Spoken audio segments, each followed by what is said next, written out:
we can get started. All right, I'd like to call the meeting to order at 5:18 p.m. Let's start with roll call. Frank? Present. Sam? Here. Pete? Is not here. Catherine? Present. All right, and I'm here as well. I'd like to make a motion to approve the agenda as presented. Do I have a second? Sorry, do you not do the pledges today? Oh, I missed it. I'm sorry, it's on the bottom of my page. Let's do it. Let's stand for the Pledge of Allegiance and the pledge allegiance to the flag of the United States of America and to the republic for which it stands, one nation, under God, indivisible, with liberty and justice for all. Now for the pledge. As a citizen of the world, I will follow Goethe's circle of learning. Curiosity opens my mind, ideas lead to knowledge, responsible choices show respect, cooperation strengthens others, learners are courageous, empathy creates community. Als ein Bürger dieser Welt folge ich dem Kreis des Lernens, neugierig, ideenreich, respektvoll, kooperativ, mutig, empathisch. And Naz?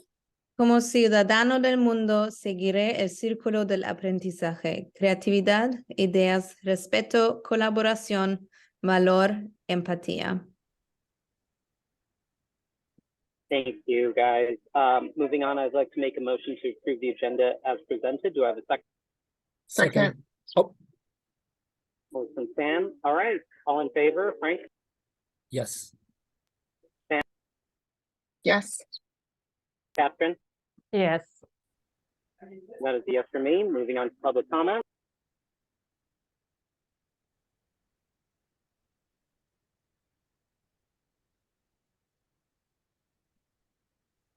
Sorry, Chris, can you make the screen a little bit bigger? I sure can. Thank you. The public may comment on any item that is on the agenda or any other item that is in the board's jurisdiction. Members of the public who wish to comment during the board meeting may use the raise hand tool on the Zoom platform or raise their hand if attending in person. Individual comments will be limited to 3 minutes, and the total time for this purpose shall not exceed 30 minutes per meeting. If an interpreter is needed for comments, they will be translated to English, and the time limit shall be 6 minutes. Individuals may speak 1 time per subject. The Board of Trustees reserves the right to mute or remove a member of the public if comments or actions disrupt the board meeting.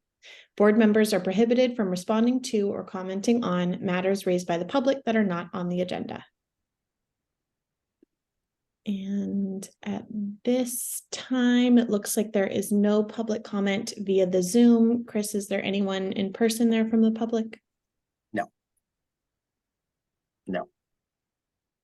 Okay, then we will move on to consent. I would like to combine all the board meeting minutes approvals into one motion. Do I have a second for that? I second that. Great. So there's a second. So we will consolidate consent items A, B, C, and D. All in favor to approve the regular board meeting minutes of March 20th, the special board meeting minutes of March 29th, the special board meeting minutes of March 30th, and the special board meeting minutes of April 7th. Frank? Yes. Sam? Yes. Catherine? Yes. Board meeting minutes for those dates have been approved. Let us go to the items for discussion and action, starting with the GPA spring report. All right. Casey, do we have Allison here with us yet? Wonderful. I'm here. Fantastic. And Carla is not able to join us, I understand. So you're going to be carrying the load. So Allison, have at it. Okay, great. I apologize. I'm on my phone and I don't know what's this new Zoom format, but you can't see me, I don't think, but I am here. And Carla sends her regrets. So just quick update from GPA. Things have been going great this year, I think. We have, you know, a nice level of parent involvement. We can do better. And particularly in the younger grades, that's something we'll be focusing on moving into getting new folks to join the executive team for next year. I think that's one area where we've kind of felt the lag from the COVID timeframe. Parents aren't really quite up to speed with how things work and all the opportunities to get involved. So we're going to be focusing on that, and we'll be announcing the GPA executive team elections in the next coming weeks and hope to get a lot of folks on board. Over the past several months, we've had some great success with cafes, raising money. We intend to use funds to support Teacher and Staff Appreciation Week, which is coming up in the first week of May. And we have some great ideas, and we're really excited about that, and really celebrating our teachers and staff and showing them how appreciated they are. We're going to be having this coming Friday, the first ever that I'm aware of, Goethe Family Movie Night out on the green grassy area. So for all grades, we're going to be showing a movie Inside Out, you may be familiar with, so really appropriate for all the age levels. We're going to go around this week and invite the neighbors as well to come to that event, and we plan to invite the neighbors to come to International Flair. So that's something that we want to start doing for all our events when we're hosting them on campus, to make the neighbors aware of the events that we're hosting, and also hopefully not annoy them when we're really loud at odd hours of the day. But just really want to be a good neighbor and be a part of the community, and hopefully spread the word about what a great place that we are. And I think that's kind of all the updates that we have from GPA right now. Thank you, Allison. Real quick question about communication plan with the neighbors. How are you doing that exactly? We're just making little flyers, and we're having like a little gift each time. So I think for the movie night, we're going to do a little popcorn bag for them and let them know when we're having the movie, what the time is, and invite them to attend. But, you know, sort of the thing that you do if you were going to throw a big party at your house, you might invite your neighbors to be a good neighbor, and also to hopefully not upset them if you have a really loud party. So that's what we're planning to do. And then we're going to do that for International Flair as well. But again, we want to just be getting the word out about, you know, what's going on. I think when people are walking past with their dogs and whatnot, I mean, they know we're there and there's a school there, but the more people who know what kind of school we are and what kind of great things that we do as a school community, I think the better. Yeah, I think it's a great opportunity to promote the organization in the school, especially International Flair. You know, and talk about a little bit about what it is, why we do it, and that they're invited to join, all that stuff. Just so we're gonna do it like an invitation, like you would do for any party, right? So it'll be like a little invite, and then a small token of appreciation gift, basically, you know, for being our neighbor. Just quick comment, just security, safety, you know, kids, you know, just think through that as well. You know, because outside school people coming in. Moving on. Yeah. Just as food for thought. Sam? Yeah, thanks. I don't know that we had planned an official check-in for movie night, so maybe that is something we can touch base about. Sam, any questions, comments? Nope, just thanks for all you guys do. Catherine? Thank you, Allison. I always enjoy the GPA update reports from you. Perhaps just one quick comment. I heard from a couple of parents, younger grades, about sort of their difficulties wanting to get involved, but they weren't entirely sure of the different steps in the process. And then they were surprised, like, oh, how much does it cost to get this kind of test? Like this, I don't remember what kind of health test they need to do in order to be cleared as a volunteer. So perhaps just my suggestion would be more clearer communication to prospective volunteers about sort of the time that it takes to be cleared as a volunteer and the associated costs, or perhaps sort of more advice and best practices. Yeah, I think, thank you. This is something that comes up repeatedly. So I think it's something that obviously we need to keep working on. We have these volunteer trainings each time, and then the information is included in trainings, but then sometimes I know it is a surprise for people. So thank you for that. And I think it's something we can also try to differentiate more. We've been attempting to do, we can try to do it more. You know, when people need that official clearance, which takes time and a small amount of money, small is relative, of course, versus some things people don't need to be cleared for and they can still help out. So we can try and promote that more. Thank you.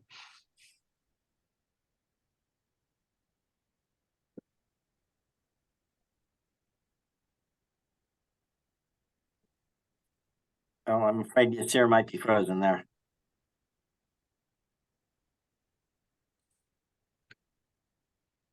Sam, you want to go ahead and step in for a moment while Yasir is unfreezing? Sure. So I think with that, Allison, I don't know that there's anything else unless there's anything else you wanted to share with us. No, And we I can- think, you know, we're always open to suggestions and any feedback that folks hear from parents or others around the school. So, you know, please share with us. And thanks also to all of you for everything you do. Thank you so much. And send All our right. best to Carla as well. Thanks. All right, Will so do. let's move. Have a great night. You too. Thanks, Let's move Allison. to the executive director's report then, Chris. Sure.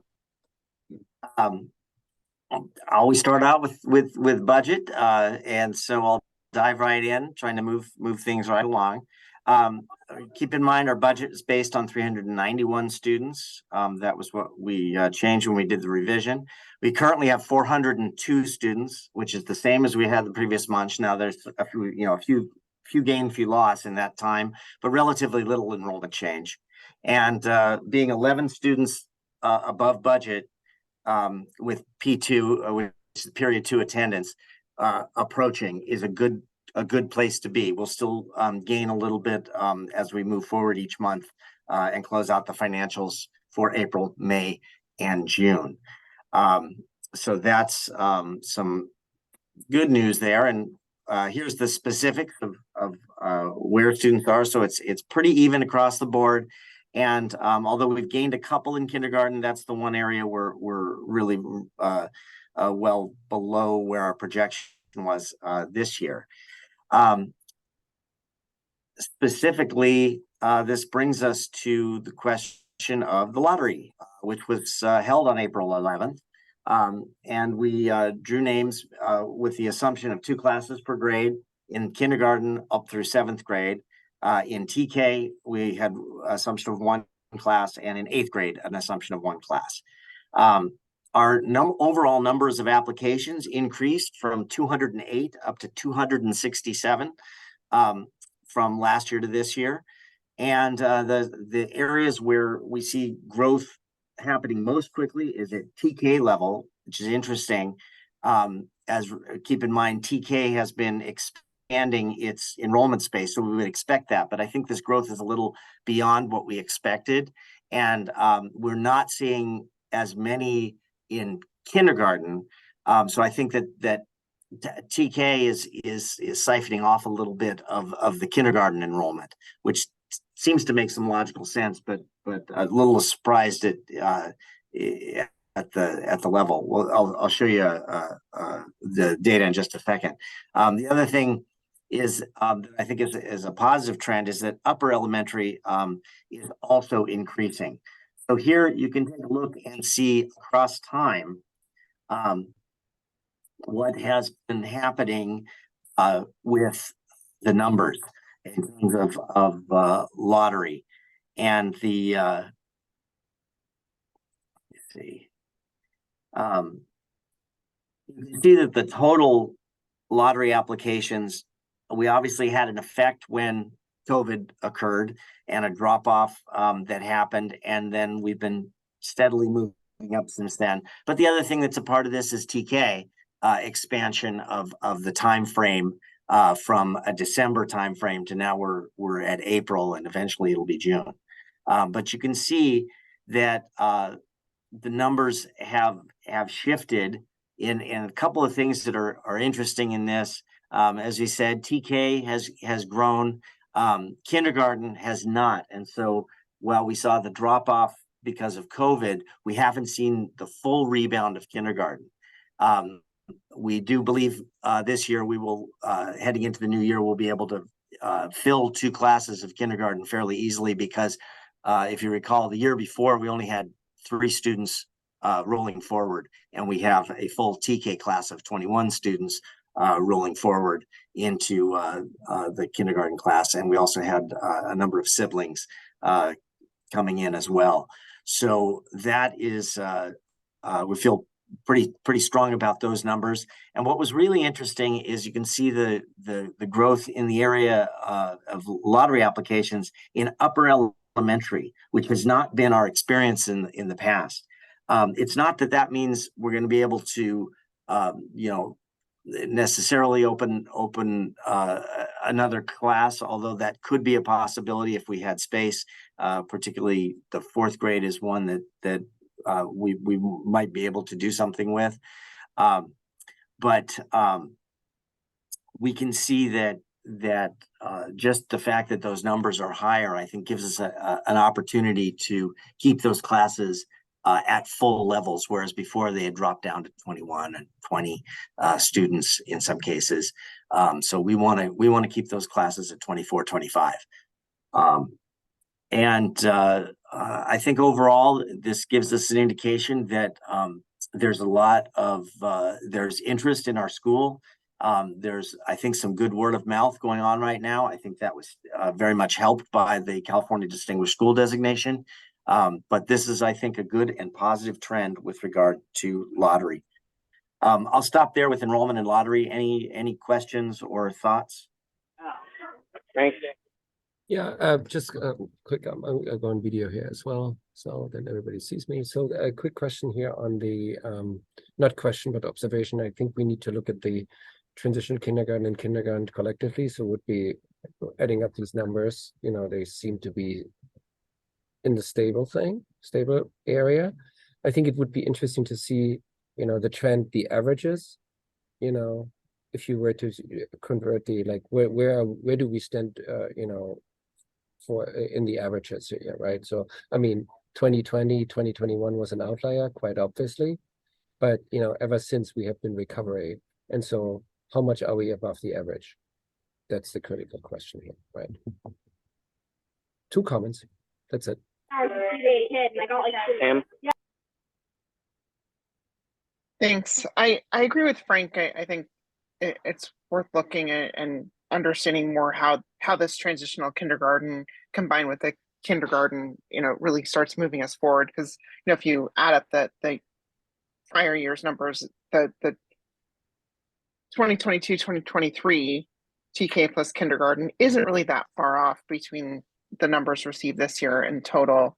And so, if it's showing us a different entry point, do we need to think about, when is it appropriate for us to think about having 2 TK classes? And, from your guidance and understanding of acceptance of lottery and when people come in, will we ever come to the point that we could have 2 classes at TK as the entry point and moving forward? And when is it appropriate for us to start planning for that in terms of necessary space, and how can we start making the case for that sooner rather than later?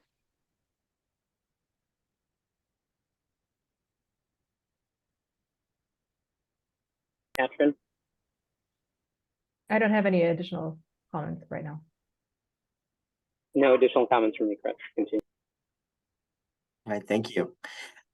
Related to that, and exactly I think what Sam was referring to, space, our Prop 39 update, we did receive our final offer on April 1st, and it is the offer for our current footprint of 17 classrooms, plus 2 sped spaces, plus 1 administrative space. That is up 2 from the previous year, so nothing changed from the preliminary offer to the final offer. We did meet with the administrative team at Marina Del Rey Middle School, which also included their UTLA rep, teacher representative. We have submitted our agreement to the final offer, And we've also are submitting our an alternative agreement for 2 additional classrooms. So that is underway. But it is the ball is definitely in their court. They're not required to do this, but we are we've had alternate agreements in the past 2 years, and it had been exactly what we're asking for, which is we give up shared space and they give up 2 classrooms to us. So we'll see where we stand. Other news, we had a visit from CCSA. We were selected by them as a school to highlight in their upcoming promotion. So I think this is a nice little extra for us in terms of getting our name out there. They visited our campus on April 18th. They did interviews with some students and with our administrators and teachers or staff, and also parent Allison for GPA was also interviewed for that. And don't know exactly, how it'll look in the finalized version, but this is free publicity, and we're appreciative that they thought of us. And I think Distinguished School had a part in this. Why they when there were only 9 schools selected in LA Unified, and we were one of them. That's good for CCSA, and so we were glad that they came and visited and did some video. In terms of things coming up, I do want to let the board know about our what our budget approval is happening. As you guys are well aware, the governor made his proposal back in January, and that proposal was a pretty rosy one, saying that there weren't going to be any cuts and some pretty large, a fairly large cost of living increase. So we are doing budget projections and staffing. That's been ongoing, but now things start heating up because the governor's May revise is coming. It'll come, usually it's in the first or second week of May. But by mid-May is when is expected. So we should know what the governor's report is by our May board meeting, which is May 15th. So we will review a preliminary budget at that time that we hope will be based on the new information that's in the May revise. I don't know whether XED will have all the macros fixed on their system. We'll give you an update as much as we know the information that we can have, but it'll just be preliminary. It won't be a finalized budget, but I think it'll give us a sense of are we able to do step and increase for teachers, which step and column increase, which I'm sure we're going to be able to do. But I think also we're hoping to do something beyond that. Last year we were able to do a 5% increase, and as you guys are aware, UTLA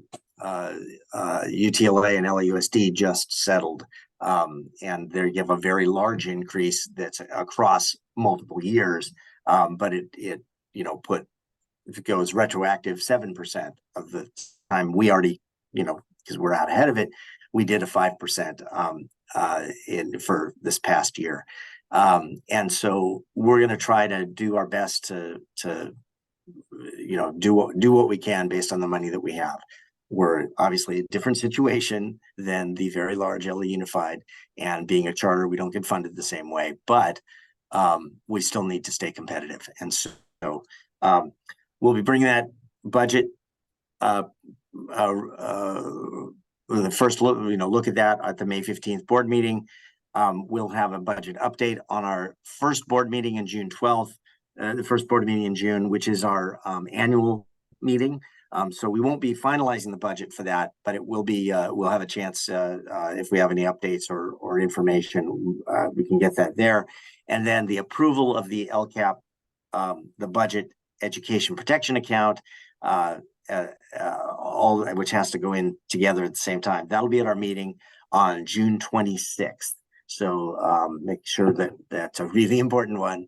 Well, actually, all of them are really important. The annual meeting is extremely important in June, and the June 26th budget date that's coming up. But I wanted to be sure everybody knew kind of what was happening, and the work on that is ongoing. Another point that I want to share with the board and the public. So Frau Akbaba will be taking an unpaid leave of absence as of May 1st. And this is related to her work visa and the slow mechanisms of the federal government that move these things forward. And so we are not able to have her be on payroll. And so she's going to be taking that unpaid leave. We hope to get this resolved as soon as is possible, but it won't be by the end of the school year. So a couple of things that we're going to do to make sure that we have coverage and that until we are able to get Nazmia back here on campus. So we definitely want that to happen. The executive director, me, I am currently on a 60%. So working 3 days a week, I'm going to pick up those extra 2 days a week it would be 12 additional days that happen in May and early June, just to make sure we are kind of seamless in as much as possible in making sure we have coverage. And with a particular focus on special education, because Nazmia has done a fantastic job of really learning the special education ropes this year and making sure things have all happened the way they're supposed to happen in terms of IEPs and supporting students. And so I will be really focusing on that in particular during that additional time. We also have some German instruction that needs to be covered. We're doing that in 2 ways. One, we've recently brought on a part-time German instructor that was set for this coverage. So this is something obviously that's been budgeted, but that is already ongoing. And then starting next week, we have one other class that'll need to be covered. And we've been able to do that with Frau Villa. And she's been one of our regular German substitutes for many years. So we're able to do that coverage, but obviously we are going to greatly miss Nazmia during this time, and hopefully we will be seeing her back here as soon as possible. The final thing I wanted to cover is just that the executive director search update. I apologize for a typo there. The search update is the board looked at 5 different firms and across 3 different days or 2 different days of presentations and 3 days of total of discussion. The board unanimously selected Agility Consulting. And the board president negotiated a contract with Agility that is on the agenda today for approval. Our goal is to have a new ED in place for the start of the new school year. That may or may not happen exactly that way, but that's going to be what we're pushing towards. And I am recommending, and I can recommend in May an internal interim plan, which I am highly recommending to do things internally and structure things with people who we know and who know our system, and not to have an interim brought in from the outside for a period of a month or 2 months or whatever it would be, because just by the time they figure the system out, they'd be gone. And I think we can set up a structure to make that work internally, and I'll present that to the board in May. With that, I think I'll open it up for questions. Frank, None. Pam, No questions, thanks. Katrin. No questions. All right, then we will move on to the finance report. I'd like to make a motion to approve the financials for March 2023. Is there a second? I second, but disclaimer, Finance Committee could not meet due to scheduling. I think we had scheduling issues. So Finance Committee has not reviewed, but I'll make the recommendation. All right, go ahead, Chris.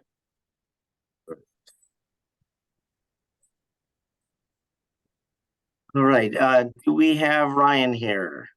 Yes, I'm here. You're awesome. Thank you, Ryan. If you could kind of walk us through the updates. Just to remind the board, the Finance Committee was not able to meet. We couldn't get a time where we could get together. So we want to be sure we spend whatever time is necessary to be certain about these are the March financials that we're looking at. So Ryan? Yeah, so these are the financials as of the end of March. And I did want to start as I normally do, going over attendance. So we have in this report attendance information through month 7. We recently closed month 8, but the data for month 8 is not yet available for this presentation. So we have through month 7, and what I will say as of month 7, a lot changed. And it changed because of the timing of when independent study contracts came in. And so I can tell you for this month 7 figure, there was a revision to months 1 through 7, and everything moved up a little bit. And that means higher ADA and also higher funding. So just to put it into perspective, our average ADA number in the previous presentation was 372.69, and right now it's 379.39. So we have been seeing upward movement, and I believe, and Dr. Jones may be a better source, but I believe that with month 8, there's also some additional independent study contracts that will help the ADA for the year. So those efforts are definitely paying off. I know it's complicated to administer independent study, but I did want to point that out because that does impact our projected revenue positively for the year. So as of month 7, we had 402 students enrolled, coming in at a 95.7% average daily attendance rate, which is almost at that 96% that we budgeted. Okay, moving on to the income statement. Well, the story for the year is still the same as far as variances go, but I did want to point out that from the last presentation to this presentation, we are seeing 90,000 more in revenue, and that is primarily due to the increase in average daily attendance that we were able to recapture from month 1 through month 7, bringing us in about another $80,000 in attendance funding. But to recap, overall, our LCFF is lower for the year. And the reason why is because we have had lower ADA because we were under enrolled from our original budget of 426. On the federal side, we have our largest variance there from our special education portion of the our federal SPED funding, which is directly tied to average daily attendance. And so that is the main driver for our lower federal funding. On the state side, as a reminder, we have a lot of one-time funding sources in this budget. And the majority of this has to do with our hold harmless funding that was issued. Well, it was awarded for 21-22 in response to attendance challenges that all schools in the state were facing. So we have 469,000 higher in state 290 of which is our hold harmless funding. 140 is new funding that was made available for this year, the Learning Recovery Block Grant. And another 35,000 is attributed to the Arts and Music Block Grant. All three one-time funding sources that were not available at the time that this budget was made. And I will say another thing that is a good piece of news. As far as cash goes, and I know we're not at the balance sheet portion yet, but it has to do with revenue. I was not anticipating receiving that $269,000 or $265,000 of hold harmless funding. It's actually 290, I apologize. I wasn't anticipating receiving it very quickly. I knew that it was going to come in the second half of the year. I thought it was going to come in very slowly, but just today, LACO sent out LCFF hold harmless payments, and they were very large. I believe they paid it out in full, and that money came in today. So that's very good news as far as timing goes for the hold harmless funding. On the expense side, it's all the same variances that we've been seeing. We have 45,000 less in certificated salaries. This is offset by additional outsourced expenses through substitute teachers and outsourced special education expenditures due to the timing of hiring and open positions in the certificated section. On the benefit side, we have seen about $79,000 in savings for the year and are forecasting to realize those $79,000 for the year because we budgeted very conservatively on our benefits assumptions for the year. And as each month has gone by, we've realized a little bit of savings on our health and welfare premiums. Student supplies, we see $50,000 in savings for the year. The primary cause for this savings has to do with the fact that we did not have to pay for the nutrition program in 22-23 as we originally planned to. That nutrition program is being offered free of charge for this school year. So those are real savings.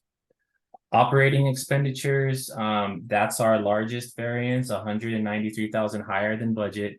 As I said, a lot of that has to do with outsourced substitute teachers and special education needs. However, it's not the bulk of it. The majority of it, $146,000 of it to be exact, has to do with an overallocation penalty for the current school year for our Prop 39 rent that we have already put into this model. And I believe it is a conservative estimate and it may not come in that high. If I could just chime in, once we get a final P2 number, we should be able to make a realistic calculation. And even our earlier calculations, it's not going to be that high. So we're gonna realize savings on that.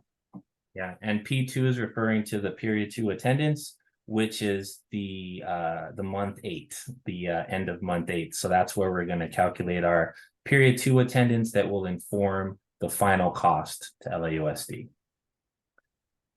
Net income for the year is $385,000, which is $358 higher than what we originally budgeted for. And the idea is that additional net income will kind of repay some of the net losses, the overages from the prior school year, and replenish some of our reserves. As far as cash goes, we ended March with $2.2 million in the bank, and we are looking at a $2.2 million year-end cash balance roughly. That accounts receivable of $666,000. I want to point out we've been conservative with our year-end cash, and part of that receivable included the hold harmless money. So our hold harmless money that was received today, it should clear the bank tomorrow. But it was received today. That's gonna increase our year-end cash assumption by over $200,000 and lower our receivable assumption by the same amount. So I just wanted to point that out as we get closer to the year. Some of those conservative cash assumptions will provide a positive variance for us. As of now, year-end cash is looking 461,000 better than originally budgeted, but as I said, I see that going even higher after this hold harmless funding clears today. Also in this package, you have the notes to the financials that I spoke to, the actual income statement and balance sheet, which roll up and inform the dashboard numbers. And we also have the check register for the month. And as Frank mentioned, the finance committee did not have a chance to meet due to scheduling. The check register, which we go through line by line, we didn't do it this time in preparation for this board meeting, but I've reviewed it and nothing stands out to me as anything other than normal business. And it's filtered from largest amount to smallest amount. That concludes my presentation. Thank you, Ryan. Chris or Frank, anything else to add? Just the credit card statement. You have reviewed it and nothing seemed to be ordinary. We can take your word to the bank there. Does that? Absolutely, you sure can. Okay, and we good. can also review it at the next finance committee just for we can do that. The only comment is where the surplus we're generating this year to replenish our reserves is really artificially high because we have like these extraordinary revenues which are coming in and which we're using over the next couple of years. That money is going to dry up eventually. So that means, with the pressure on the payroll and everything else, we need to really be frugal going forward in order to make that work. We need to be competitive from the payroll, but also consider that this is, constantly every year, if we keep the same population, it's going to be tougher. Yeah. So every year, just a comment. Thank you. Sam? Thanks. No further questions, and Frank's statements were helpful to me. So, and I look forward to anything that might come out of further finance committee reporting if anything's found that is out of the ordinary that you guys didn't get to talk about this time. Catherine? No further questions or comments right now. Thank you. All right, then let's move on to the vote. All in favor to approve the financials for March 2023. Frank? Yes. Sam? Yes. Catherine? Yes. That is a yes for me as well. We are moving on to the informational item for the LUSD oversight report. Go ahead, Chris. Okay. Oh, sorry. Thank you, Ryan, too, for joining us. You're welcome. Thanks, Ryan, for being super prepared, as always. Thanks. You're welcome. Okay. Let me go ahead and pull up. As you guys are aware, one of the big events each year is oversight by LAUSD, looking at very minutely in a very detailed way everything that we do. And I am happy to report that we received a very positive report. This is a 51-page document. We're not going to go through the whole thing, but it really does go into great detail, and it covers 4 basic areas. So let me show you what those are. On a scale of 1 to 4, 1 being not compliant, basically, and 4 being accomplished. We received a 4 in governance, We received a 4 in student achievement and educational performance. We got a 4 in organizational management and programs and operations. That's fantastic. We also received a 3 in fiscal operations. And while we never want to see, we want a 4 in everything. If you recall, we had an audit finding in our most recent audit. And as a result, we actually should be getting a 2 in fiscal operations as a result of that, if it were a material finding. It was about a $6,000 discrepancy, and they did not find that material out of a $5 million budget. However, it did drop us from a 4 to a 3. So that's the only issue with regard to fiscal operations. Everything else was found to be exemplary. So that's basically where we stand, is that we are accomplished at 4s in 3 of the areas, and then at 3 proficient in fiscal operations. This is extremely important for us as we head into charter renewal, which our charter is up for renewal on June 30th of 2025. And it would have been up for renewal in 2023 at the end of this year, but the state pushed everybody's back by 2 years. And so it'll be important that we watch and see how things unfold with AB 1505, the new rules for charter schools and charter renewals. We'll see how it works with the first wave of schools that go through it with LA Unified. That'll be in the coming year. And then the year after that is when we go through it ourselves. And so, but really by even the fall of next year, you want to be seeing, how we're doing. So these oversight visits and the reports are really important. One thing they did mention specifically in here is that they were very happy that we were designated as a California Distinguished School in 2023. I can't say enough how that has an effect on so many different areas, whether it's our enrollment and getting the word out about our school, or charter renewal. I was glad to see that they mentioned it.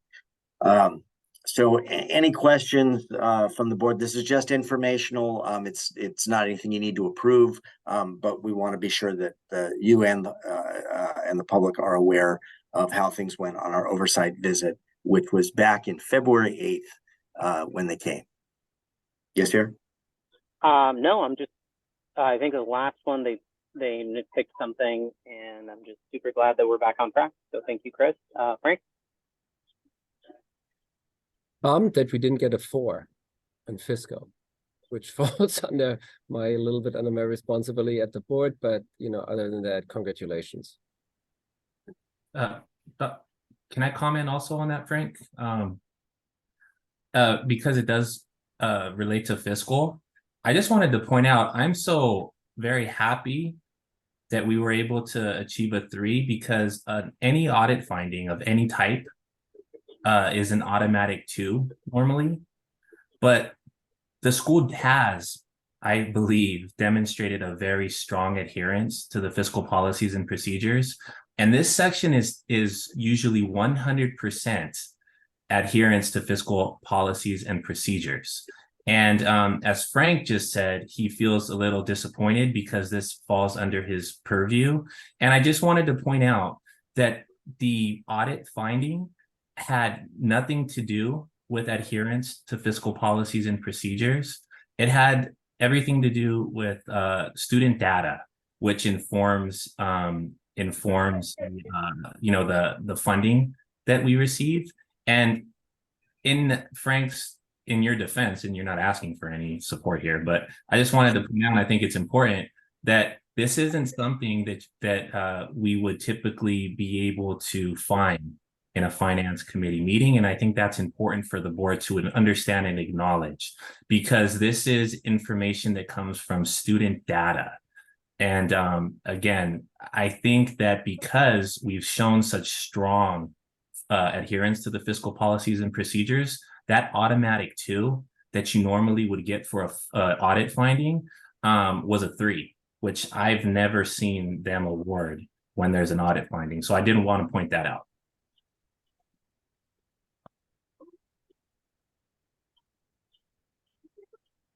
Thanks, Ryan.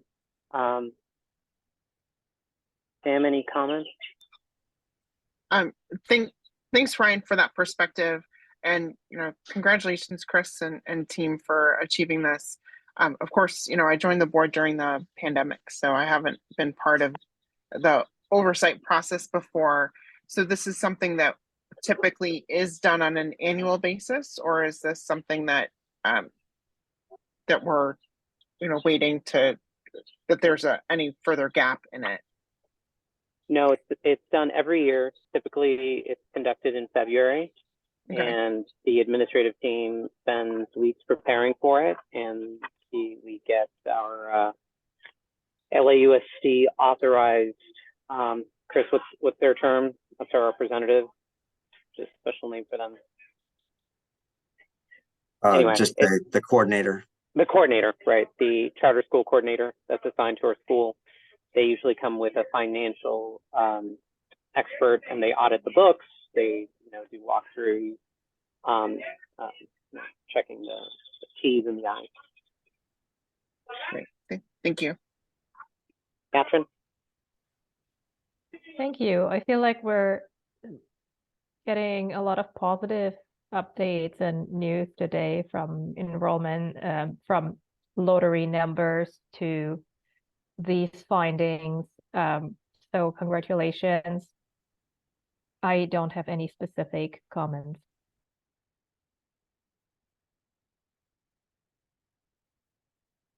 All right, then we will move on to the approval of the contract with Agility Consulting Service for the ED search. Chris, if you can allow me to share my screen. Sure, let me up there.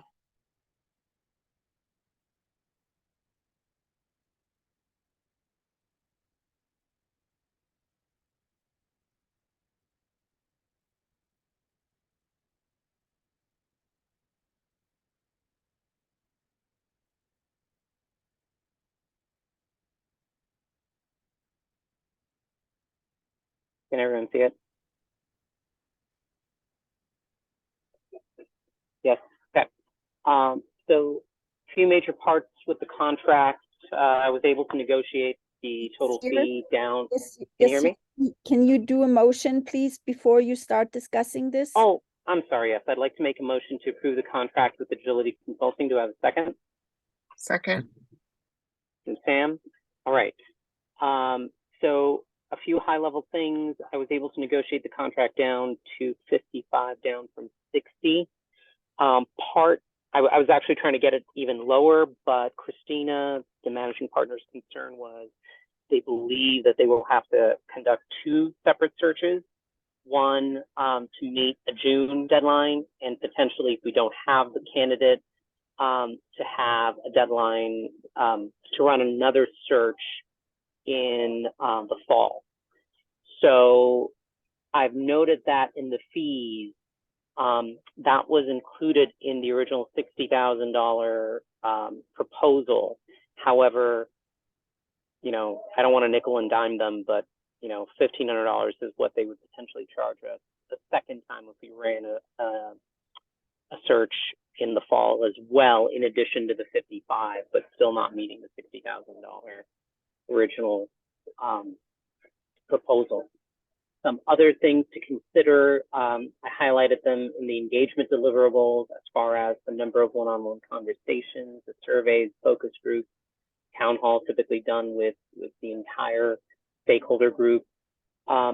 Working session with the board search committee, that can be combined ultimately with a focus group, depending on how sophisticated we want to get and how detailed we want to get. They can, join the task force. I have some suggestions about that, but ultimately, I think this is item, the one-on-one conversations to the working session with the board search committee. I think that's sufficient. However, if we were not able to meet, into the discovery deliverables, which include the final job description and candidate profiles, then we would go back into, the additional items that we would have to review with them. That takes us to the discovery deliverables, which include the final job description, the candidate profile, the compensation study in our local area, and based on the job description, the outreach templates, and the cultivated target list of the candidates. There was one other item here that I did not add. Katrin had mentioned that there's a clause in there that they're not going to poach our candidates once they are hired and in place. It was interesting, Katrin, because I didn't want to talk to you and the board about it.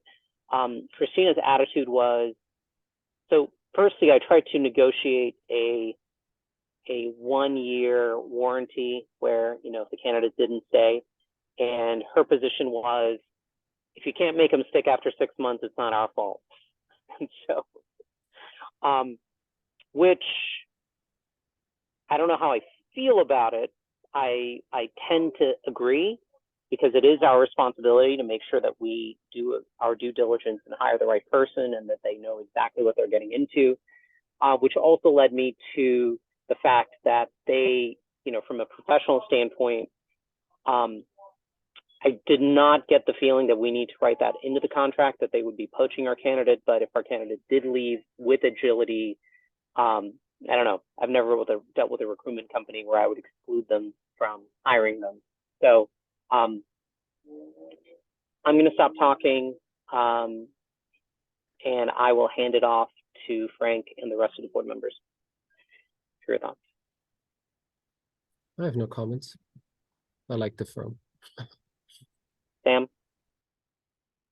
Yeah, I'm comfortable proceeding without a no poach. I think, you know, we heard some different things from the different candidate firms that we discussed, and that wasn't part of their expressed approach of how they've moved forward. So there's at least some comfort in that. And you know, this makes sense to me. Thanks. Katrin? I suppose this one firm made me more alert to this topic than I initially was. So that's why I initially asked you to see if that's something we may want to include. That said, even if that's not an option, I still feel most comfortable with Agility compared to any of the other options. So at this point, I'm just ready to proceed. And thank you for your negotiations and getting the price down for us a little bit. I tried, trust me, but they were willing to walk away. So I was like, you know what? We will work with them. So it's oh boy, you pushed the envelope hard. not that hard. We like them, you know. Yeah, so. they were good. All right. Thank you. Anyway, all in favor to proceed and ratify with Agility Consulting for the ED search for Curtin International Charter Schools? Frank? Yes. Sam? Yes. Katrin? Yes. All right. Then we are proceeding with the contract. I'd like to make a motion to approve the 2 days per diem rate for spring break camp for coverage by Chris Jones. All in favor? I'm sorry, is there a second? I second. All right, Chris, you got 30 seconds. That's all I need. This was the spring camp, similar to how we did it in winter camp. There were others who I approved, but I can't approve me. So Frank asked it to be a board item. I'm asking to, as with any other administrator, the coverage was beyond our days worked.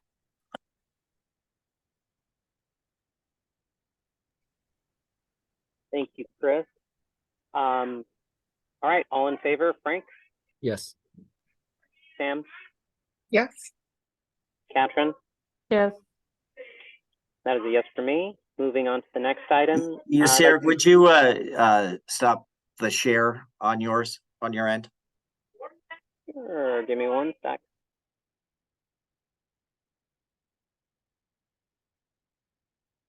Thank you. All right, I'd like to make a motion to approve the additional 12 days per diem rates for administrative coverage in the absence of Nazmia. Is there a second? I second. That's from Frank. Go ahead, Chris.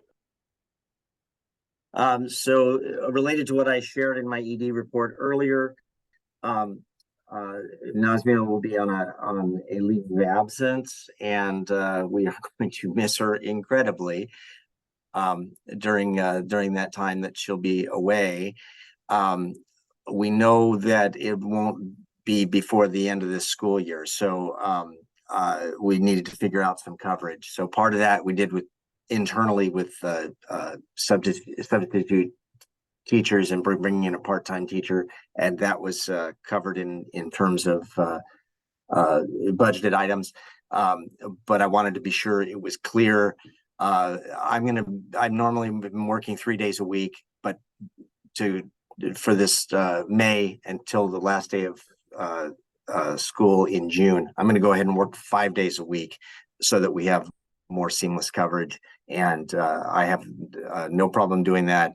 And I think it'll make it work much better in terms of being sure that Casey has the support she needs, as well as and particularly in the area of special education.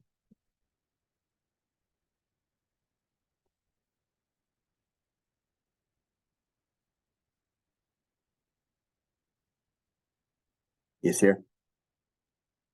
Sorry about that. Questions, comments from anyone else? Frank, Sam, No. Katrin? No. I don't see any. All right, moving on to the vote. All in favor? Frank, Yes. Sam, Yes. Katrin? Yes. Excellent. Moving on to the approval of the 2023-24 academic calendar, I'd like to make a motion. Is there a second? Second. That's from Sam. Go ahead, Chris.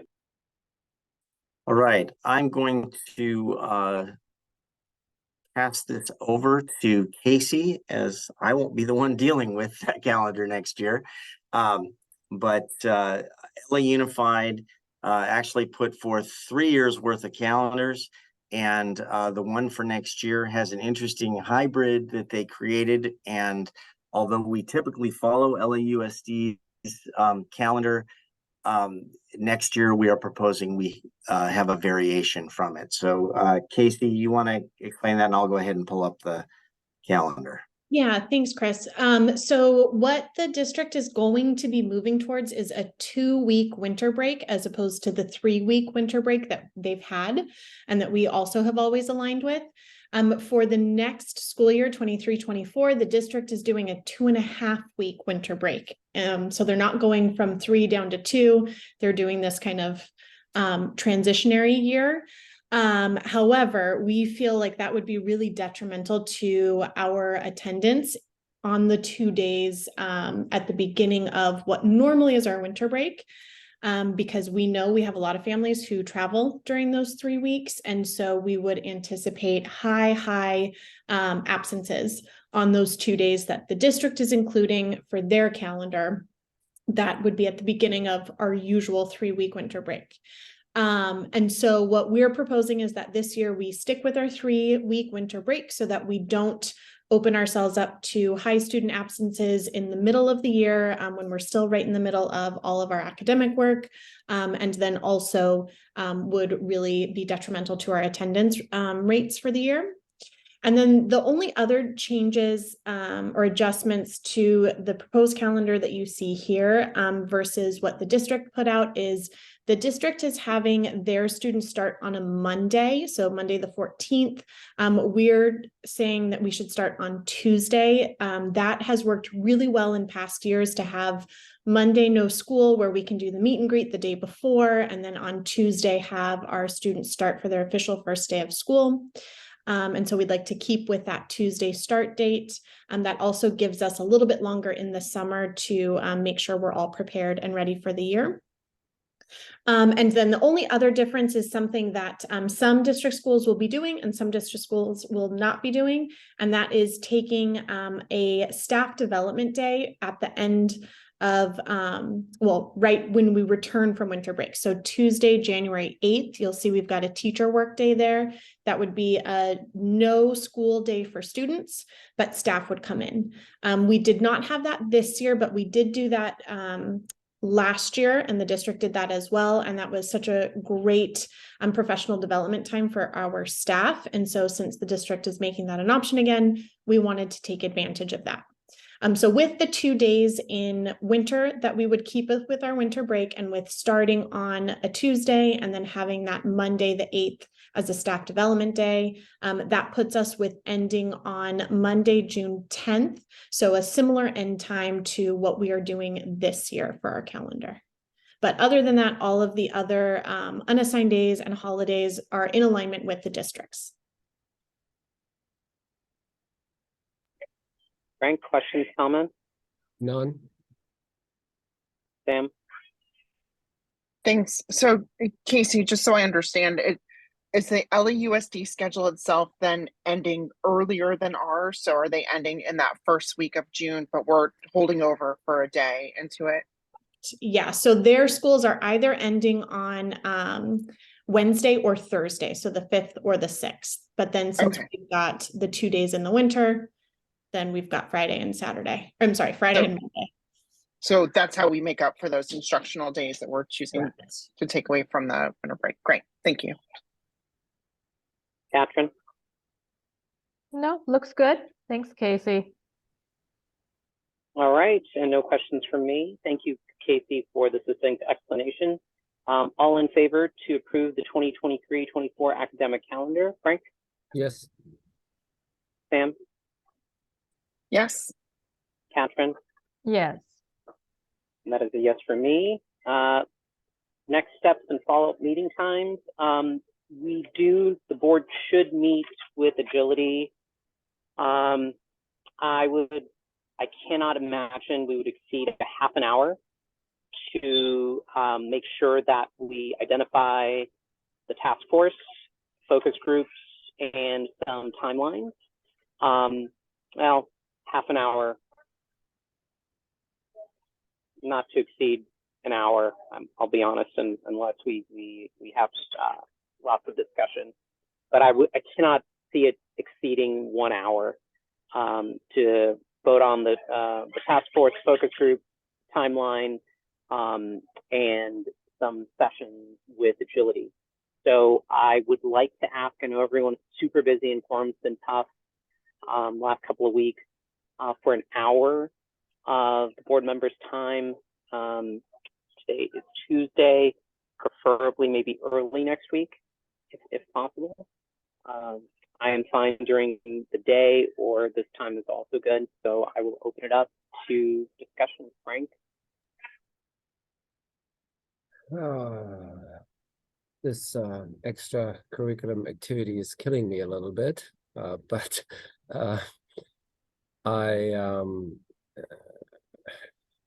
right now I'm very busy. So what time frame again specific? Can you just say that? I mean, if we can do it early next week, so we can get Agility some time to propose some dates to us and work out a meaningful schedule. I mean, it could be later this week, starting on Friday to maybe Monday, Tuesday, or Wednesday. And I'm open, and I will leave it to you guys.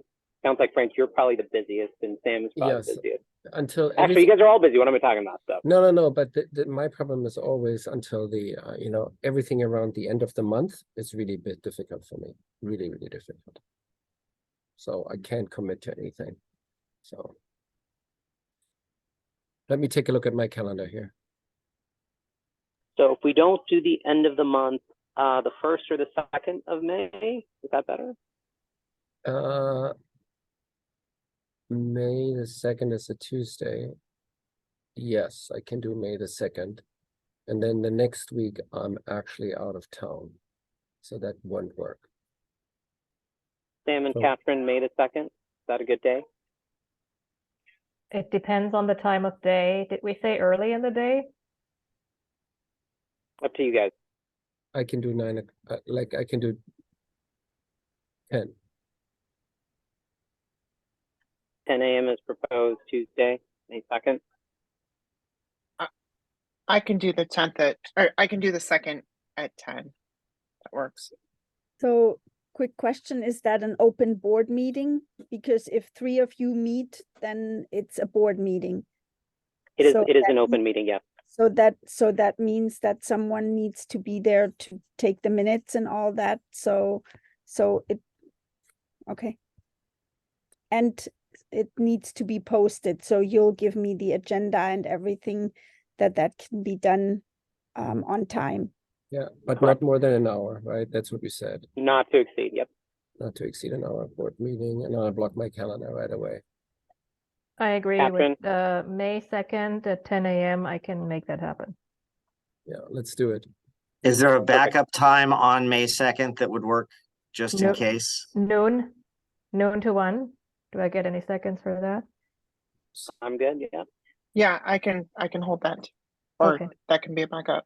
Yeah, it's a And- backup, yes, but I'll prefer the 10 to 11, then it's Mhm. behind me. Yeah, Great. And I'm in Los Angeles for the entirety of the month of May, so Wow. good for Yay. quorum. Yeah. Really good. Excellent. All right, then thank you guys for your time. I know everyone's super slammed. I appreciate your patience through this. I would consider this a kickoff meeting. We will probably have 2 more special meetings specifically directed for the ED search to not interrupt with our regular board meetings, just so you guys, definitely May, another one in May, and then possibly another one in June. So you guys start thinking about that as well. Again, I would suggest, I can't imagine it being more than an hour. So, okay. If there's nothing further, I'd like to make a motion to adjourn the meeting. Do I have a second? Second, Turn Sam. All right. All in favor to adjourn the meeting? Frank, Yes. Sam, yes.